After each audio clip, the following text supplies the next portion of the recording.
Module 2, Unit 1. Establishing Partnership through Collaborative Leadership. This unit will help you to better understand the principles of partnership, understand the level of engagement that the WASH coordination platform is aspiring from all its partners, understand what collaboration is and how to promote it, be aware of tips and advice to better ensure a collaborative leadership. Daniel is aware now that his role as a subnational coordinator of the WASH coordination platform in MAIL is to create well-established partnerships amongst actors involved in emergency response. But how can he really achieve this? Which kind of leadership should he promote? He thinks that Ahmed, the national coordinator, is in the best position to answer his questions.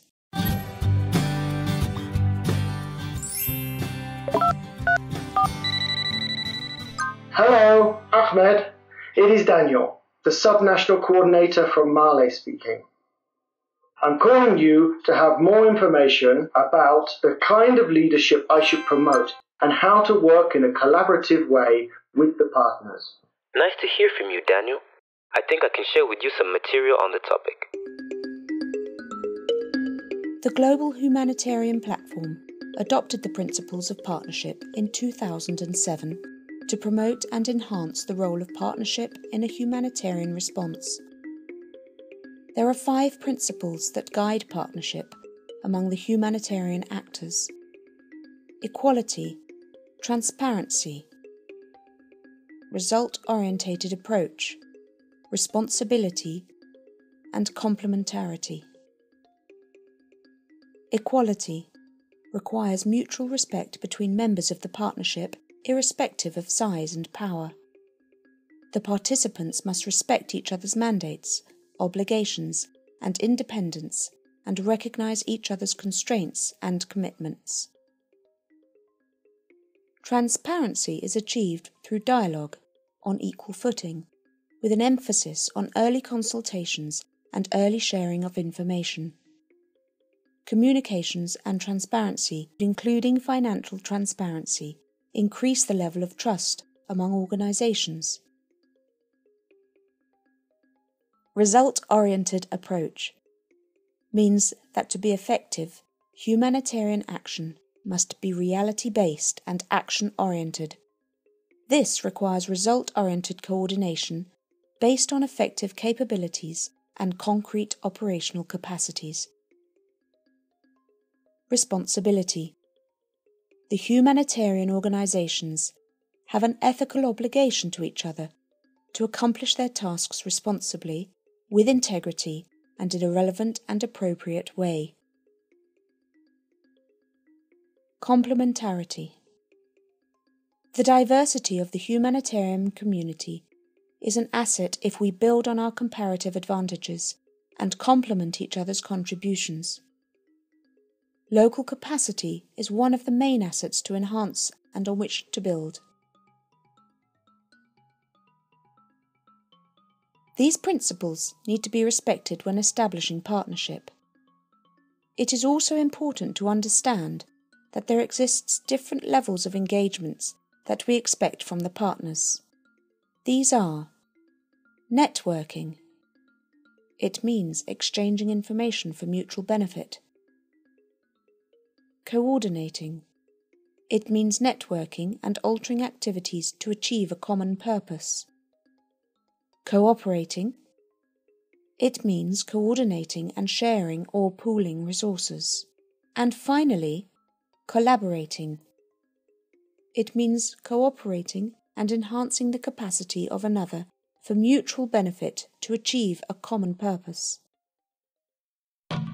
It is also important to avoid competing. In this situation, it means to avoid exchanging only some amount or partial information, but not proprietary information. Altering activities to meet one's own needs, sharing resources minimally. Having a hidden agenda. As I said, collaboration is defined as a mutually beneficial and well-defined relationship entered into by two or more organisations to achieve common goals. To achieve this, the coordinator of the network has to practice effective collaborative leadership rather than authoritative leadership. Collaborative leadership involves promoting shared vision from start, clear roles and responsibilities, sustained participation, diverse input, engage all, joint problem solving and decision making, ownership of outcomes, commitments and action, effective time use, personal contact. It is very important to focus on the needs of the partners as well. A successful collaboration from the partner's point of view includes quantity and quality of information shared, opportunity to participate in decision-making, handling conflict, commitment to project, satisfaction with outcomes, shared vision and values. All partners are equal. There is no line of authority. It is key for the coordinator to keep NGOs to participate and stay involved. There are different styles of leadership, but no one leadership style is right. It depends on the situation and people. Each has its role in effective coordination. It's dependent on the skill level of the participants and what you actually want to achieve. A directive style will, for instance, include initiating task, directing the other, be decisive. In a situation where participants are motivated and looking for leadership, a directive style may be appropriate. It involves initiating tasks, giving directions, and taking decisions. It may be the best option for setting up coordination platform, or in a situation where time is a constraint and decisions need to be made. In a situation where participants are unsure and have their own skills to bring to the table, a participative style is more effective.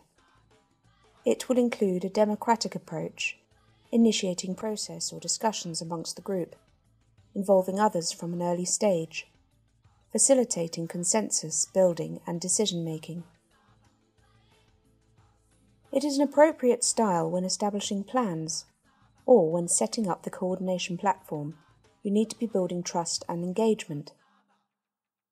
This style can be used when participants understand the approach. Once participants understand the task, are motivated to complete the task, and have the skills to carry out the task, then it is important to delegate. You will then let others take ownership of task. They will also be able to make decisions as a group and also use expertise of others. This style can be efficient when the group is ready to work together under their own leadership. You can establish technical working groups where the group can better use the specialist knowledge in the group.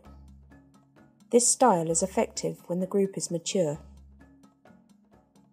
From the various experiences of coordination platforms, we can say that an effective collaborative leader needs to manage time and prioritize, have good communication skills, be able to delegate, have good facilitation skills and negotiation skills, be able to build consensus, resolve disputes and handle conflict, understand others' points of view, understand partnership, networking, focus on the vision.